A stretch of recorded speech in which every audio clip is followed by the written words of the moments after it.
Onye eze ọdịnala ndị ụmụ awụrụ na kansụl ime obodo Ọka South nke Anambra steeti bụ Igwe Joel Egwuọnwụ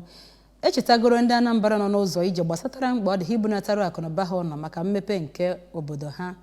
Onye nta akụkọ ya bụ Ejike Abana kọrọ na Igwe Egwuọnwụ kpara oku a n'obi ya n'oge ya na ndị nta akụkọ na-enwe mkparịta ụbụbọ. Gere akụkọ ahụ n'uju.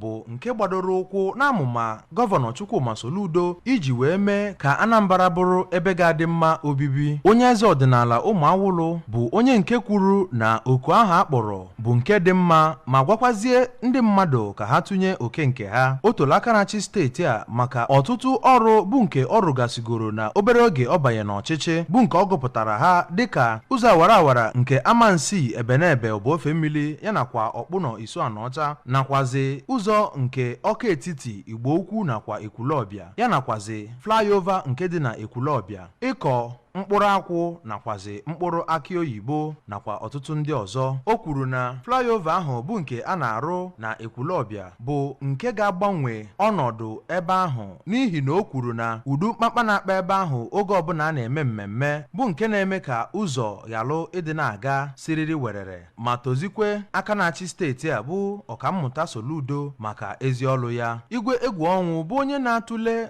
ọnọdụ nchekwa dị na steeti a mgbe Ọkammụta Soludo na-abatabero ya nakwazi kịta bụ onye nke tokwere gọọmenti ya maka mbọ ha na-agba iji mee ka enwee udo na agamnihu na steeti a ma gwazikwe Ọkammụta Soludo ka ọ na-eghere anya na ọtụtụ ihe ọjọọ ndị mmadụ na-ekwu gbasatara ọchịchị ya ma gwakwazie ndị eze ọdịnala dị iche iche n'obodo ha nọ ka ha gbakọ aka ọnụ ma gbanyeru Ọkammụta Chukwuma Soludo aja n'ukwu iji wee nuso enweghị nchekwa ọgụ na steeti a.